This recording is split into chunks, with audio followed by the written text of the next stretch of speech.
Mark mendapat keuntungan dari mengambil alih perusahaan yang bangkrut, membelinya dengan harga murah, dan membuat perusahaan itu berkembang dan bangkit lagi, lalu menjualnya dengan harga berkali lipat dari harga belinya.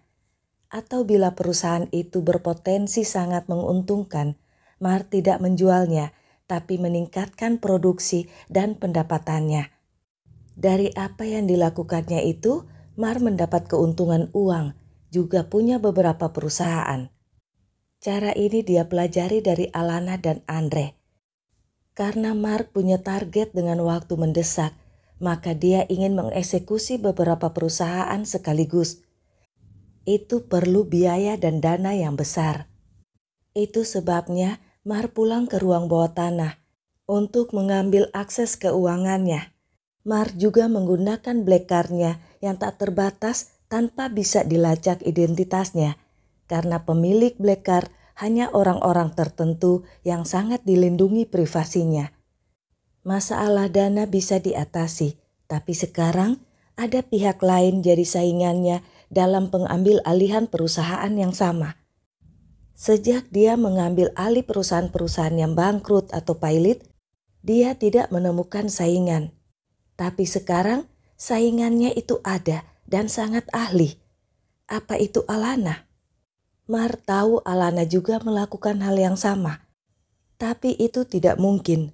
Dia sangat tahu spesifikasi perusahaan yang jadi tujuan pengambil alihan Alana.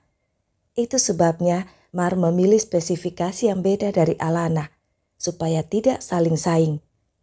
Jadi itu pasti bukan Alana. Lalu siapa? Perusahaan yang ingin dia ambil alih sangat berpotensi baik. Kalau dia kalah kali ini, kemungkinan besar dia juga akan kalah di saat-saat nanti. Dia tak mau kalah, dia harus capai target dan tak mau menikahi Lily. Mark berpikir keras. Amara dan Rio juga kelimpungan di depan laptop. Aku akan ke tempat papa nanti malam, kata Amara akhirnya. Aku juga berpikiran begitu. Nanti malam kita bergabung, jadi sekarang aku ingin tidur dulu, kata Rio menguap. Muka bantal amat, ejek Amara, tapi beberapa saat kemudian dia juga tertidur di depan laptopnya di meja kecil. Sudah beberapa hari mereka begadang di depan laptop untuk membantu Mark. Mereka berdua juga tetap menjadi laki-laki misterius.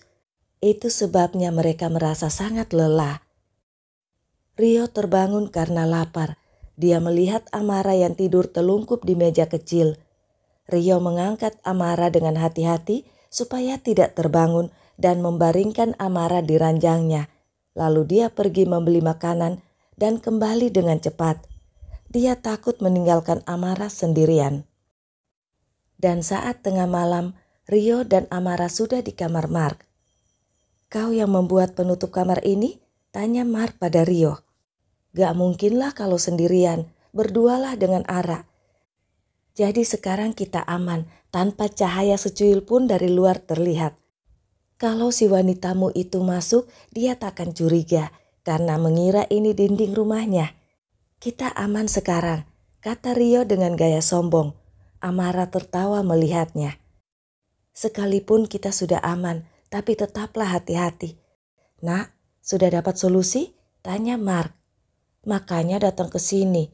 Papa ada ide? Amara balik bertanya menatap Mark yang juga menatapnya.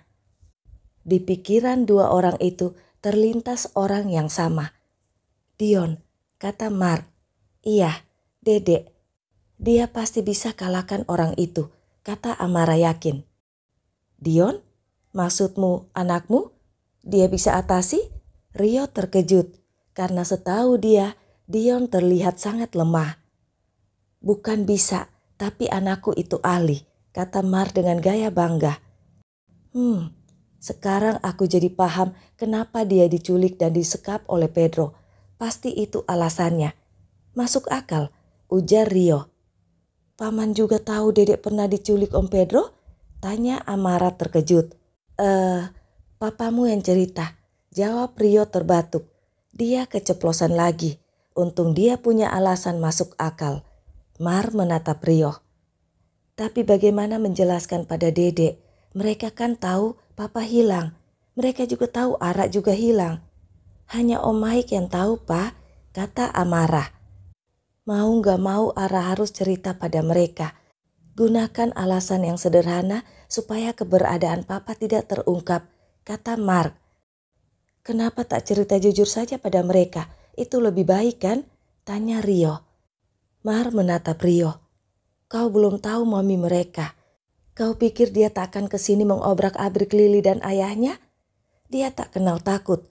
Lihat saja anak perempuan di depanmu ini. Dia mengikuti sepertiga sifat mominya itu. Jelas Mark. Sepertiga? Hanya sepertiga. Itu saja sudah bikin pusing. Gimana kau hadapi istrimu itu?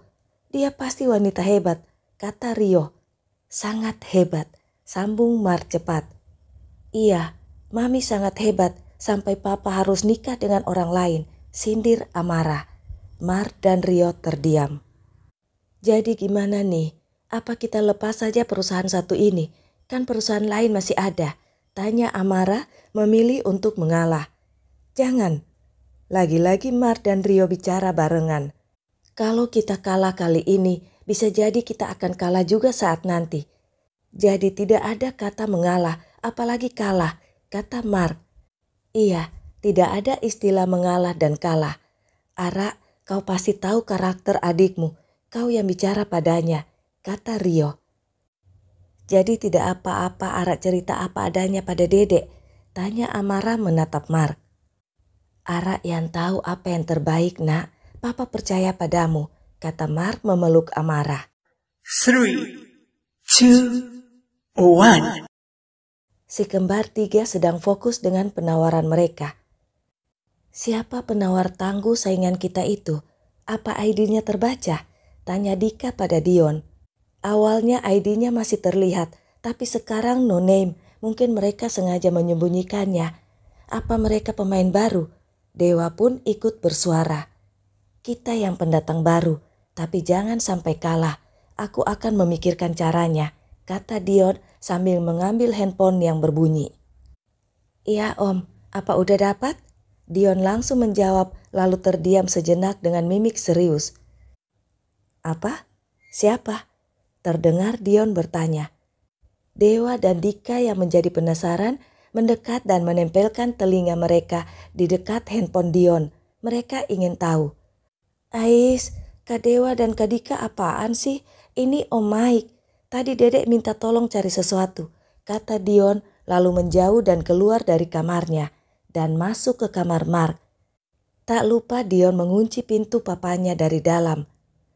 Om Maik minta dia sendirian dan jangan ada yang tahu apa yang akan dibicarakan. Dion jadi penasaran, itu sebabnya dia ke kamar Mark. Biasanya apa yang Om Maik bicarakan selalu diketahui bersama dua kakak kembarnya. Tak pernah ada rahasia di antara mereka. Ya Om, Dedek sendirian sekarang, aman, kata Dion sambil berbaring di kasur dedinya. Samar dia bisa mencium bau dedinya. Mata Dion memerah antara rasa marah dan rasa rindu pada dedinya. Tapi pikirannya teralihkan saat telinganya menangkap suara Amarah di handphonenya. Kak Ara? Kakak baik-baik saja? Kakak di mana? Kenapa nggak pulang-pulang dan nggak kabari Dedek? Kami semua khawatir Kak, cerocos Dion. Kakak baik-baik saja Dek, kakak mau minta bantuan Dedek. Ini sangat penting, terutama untuk Dedi. Suara Amarah terdengar ragu dan berhati-hati. Dedi? Kakak ketemu Dedi? Dedi baik-baik saja kan? Dion langsung duduk di kasur. Dek, Dedi baik-baik saja sekaligus tidak baik-baik saja. Gini Dek, kakak lagi bantuin Dedi tapi kakak kewalahan. Makanya kakak telepon Dedek minta bantuan, kata Amarah dan menjelaskan pada Dion apa yang dikerjakannya dengan Mark. Dion terkejut. Jadi lawan persaingan penawaran perusahaan bangkrut yang akan mereka beli itu adalah kakaknya dan dedinya. Pantas mereka sulit menang. Batin Dion jadi serius mendengar penjelasan Amarah. Apa Dedi kesulitan di sana Kak? Tanya Dion cemas. Tapi mimiknya berubah setelah mendengar alasan Amara. Jadi benar Dedi akan menikah? Dedi minta bantuan Dedek supaya Dedi menang dan keuntungannya buat wanita yang akan dinikahi Dedi. Apa nggak salah itu, Kak? Dion balik bertanya, sedikit berteriak emosi.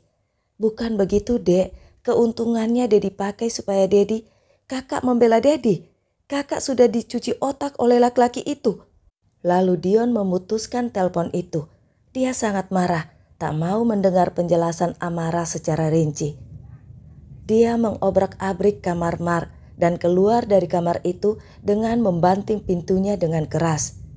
Saat mendengar kabar Dedinya akan menikah, dia sangat marah dan kecewa pada Dedinya. Tapi dia menahan kesedihan dan kekecewaannya untuk menjaga perasaan mominya. Sekarang Dedinya meminta dia membantu Dedinya demi si wanita itu. Jangan harap, Kak Ara boleh ada di pihak Dedi, tapi Dede akan berpihak pada Momi selamanya. Gumam Dion masuk kamar, mengambil laptopnya dan mengunci diri di ruang CCTV. Dewa dan Dika bingung, tapi Dion tak bicara apapun dan tak mengizinkan dua kakaknya itu mengikutinya. Dede akan menemukan cara mengalahkan laki-laki itu, teriak Dion. Dan di tengah malam itu, Mark, Rio, dan Amara terduduk lemas dalam diam. Mereka kalah.